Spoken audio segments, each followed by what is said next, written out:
Okay, so I guess we're getting close then to the point of like, how are you classifying at least the next generation's economics? There we go. So that's yeah, and that's a good point. So okay, very first episode, they go to what were they, the Bindi or what? I don't know where they were, but essentially the planet where they're basically hijacked an alien and forcing it to make itself into a base. Hmm. And one of the scenes is Dr. Crusher walking through the market buying fabric, but she's not actually buying it per se. It's just so there's all these people down there in a market with things to offer, and supposedly there's no economy, so they're just kind of going down and going, oh, I want the thing is she walks up and says, oh yeah, I like this fabric. It would be a little better if it was such and such, and then she glances away for a second and looks at it, and it's exactly what she envisioned because the aliens Hmm. trying to please her, and of course the people there don't want them to know about the alien they've hijacked. So there's some kind of inference. So it starts sounding like I think you're the one who told me the whole uh, where someone's trying to describe Marxism, saying, well, what if what if I'm like a gearhead and I want to go like work on my car and buy some car parts, etc., etc. And the Marxists say, oh, well, the parts will be there Hmm. because someone's going to make them. Because things need to happen. So it's yeah, whatever you need is going to be there. And so I'm thinking that market scene is kind of along those lines because they're not actually talking about buying or transferring money down from the from the ship or anything else like that. And she doesn't have little tricorder like thing she whips out and goes and sends the digits their way. So I think they've at least they've walked away from the exchange system. Okay, yes, but there's also other things that are interesting throughout the Star Trek. This goes back to, I guess, the Next Generation as well. Not to Next Generation, to the original series as well. Like, for example, people are able to obtain personal property for Mm-hmm. sure. That is not just standard issue stuff. That even like was it in the first or second of the original series films where Bones gives Kurt a pair of glasses. Yep. They're antiques. Right.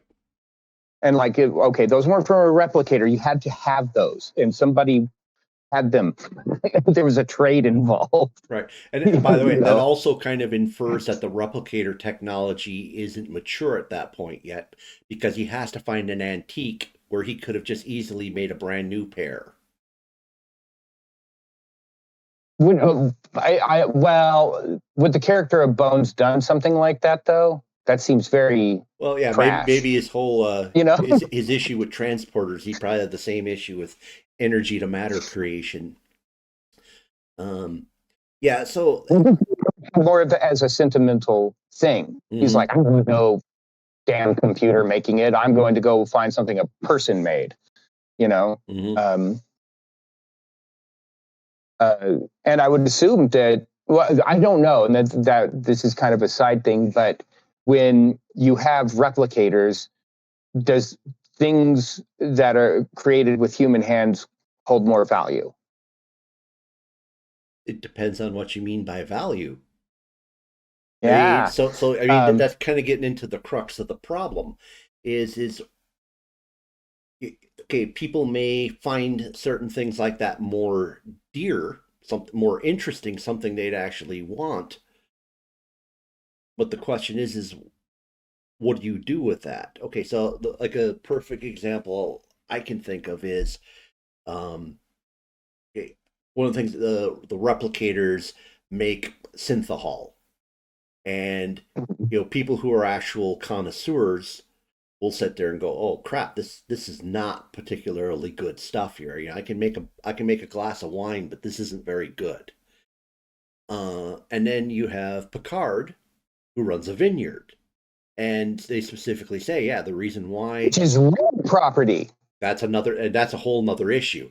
But so the thing is his brother and him basically, yeah, we make wine because we don't like the synthesized type stuff. So one would imagine that that kind of wine would be in huge demand. So Right. how do you, especially consider the fact that you're aging it and certain ones are being aged even longer? How do you, as a vinter, make up your mind how you're going to dispose of your alcohol to the general population? Are you going to be like, I don't sell wine to Klingons, so so just you could be picky. You only sell to French people or something, or sell it, or you just give it away to French people, or you only take trades, or I mean, how exactly does that work? Right.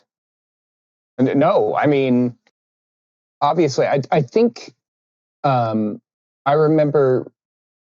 Well, it was a show I didn't watch, but like Deep Space Nine, they put a Ferengi in charge of the bar. Mm-hmm. And I don't know how that worked, but I know Ferengi don't like to do things without getting paid. Right. So they must have given him a salary to be the barman? There is, Or okay, so one of the things that happens, and I've not seen Deep Space Nine, but a lot of the people who were touting it were talking about how they started trying to retcon economy back into it, where they were trying to make sense of how it worked. And oh, so that's one of the reasons I'd kind of like to watch it to see what they tried to do. Uh, I do know that there's certain episodes that revolve around bartering, and then uh, because the Ferengi, they have their gold pressed latinum, uh, that factors in that it's in play there.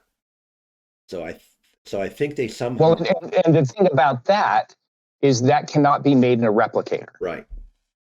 That's what gives it its value. Dilithium crystals cannot be replicated; they have to be mined. Right.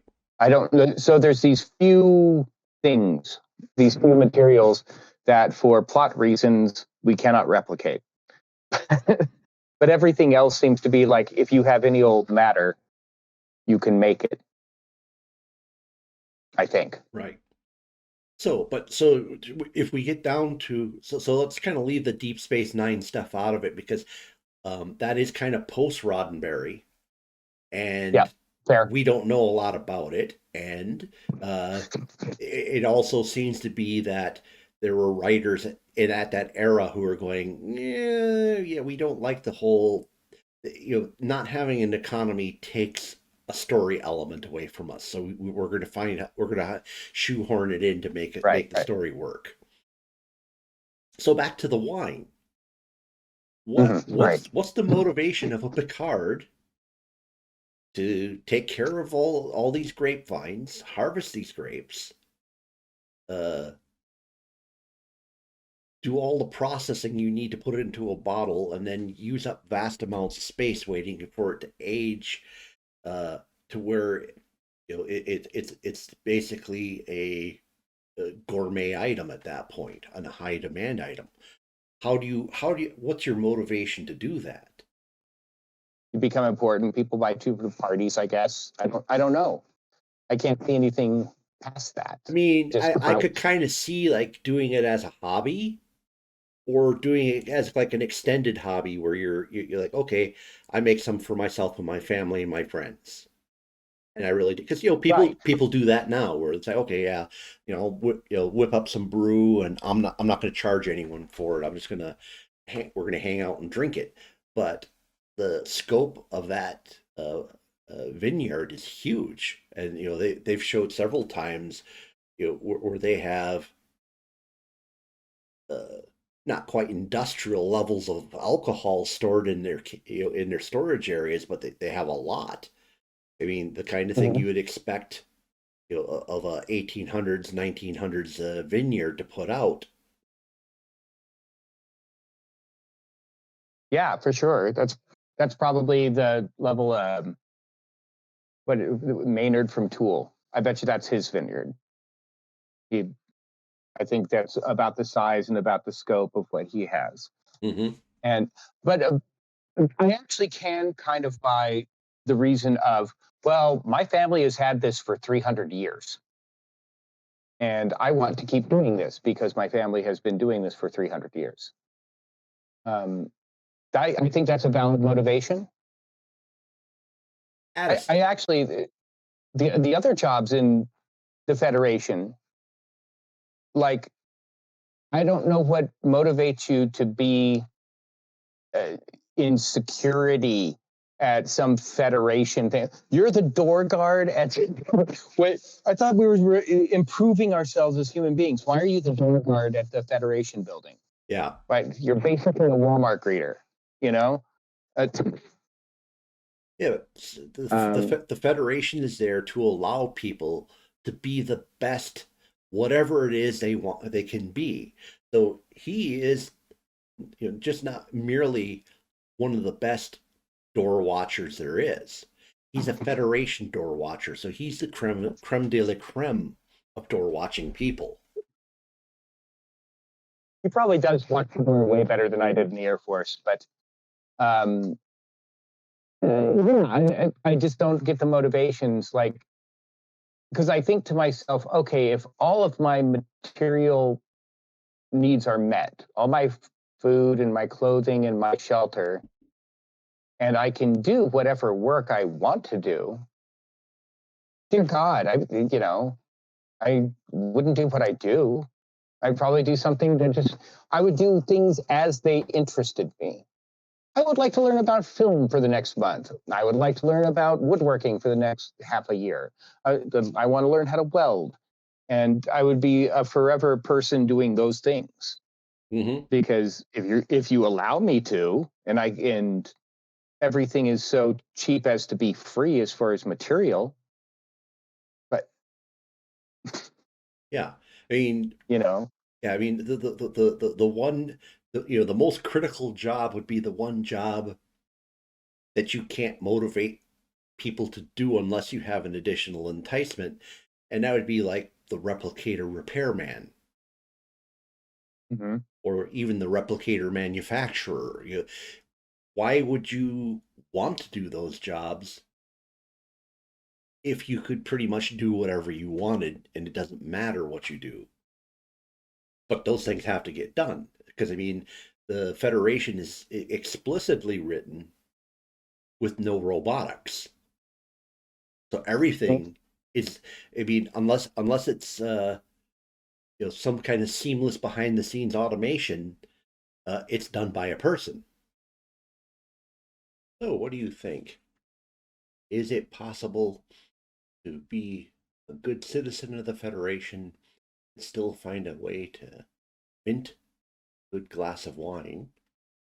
And is there a way Federation society motivates a door guard to be the best door guard they could ever be?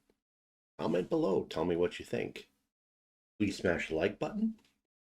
If the YouTube algorithm has brought you here and you're not a regular subscriber, check out my titles. Please consider subscribing. And if you know someone who might find this interesting, please share it with them. Thank you for spending time with us this evening. Hope to see you again in a future video.